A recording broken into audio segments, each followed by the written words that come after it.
What happens to your deposit when you buy a property? Nobody has ever asked this question in all my years of selling real estate.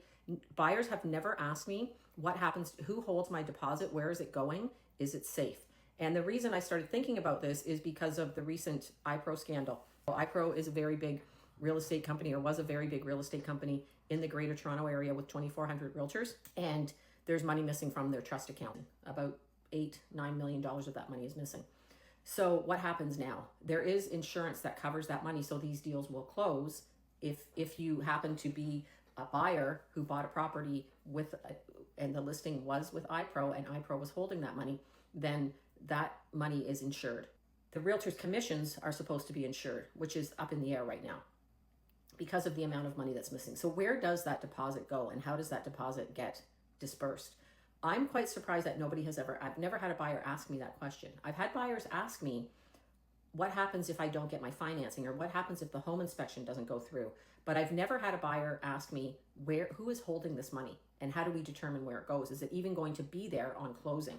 So here's what happens with that money. Typically it's held by the listing agent in trust, not the listing agent, sorry, the listing agent's brokerage in trust. And then that money can only be released from a lawyer's direction. So the lawyer will say on closing, okay, this property has closed, forward us the money so they can do all their disbursements, pay the realtors, and that's how that money gets dispersed. But it also could be held in different ways. It can be held in whichever way you direct it to be held, as long as both parties agree. That's what a real estate contract is. So that money could be held if this is where experience comes in as a realtor, in my opinion. That money, if I were doing a deal with, let's say, the company who's taken over for iPro right now, I may not, if they were the listing agent, I may not trust that I want that money going into that trust account. So I could say, I want that money, obviously this is in a conversation with the seller, okay? The buyer, because everybody has to agree, they have to know what's happening. I want that money to be held by my brokerage because I know my brokerage is solid. I know that money is not going to disappear. And that can be negotiated into the deal.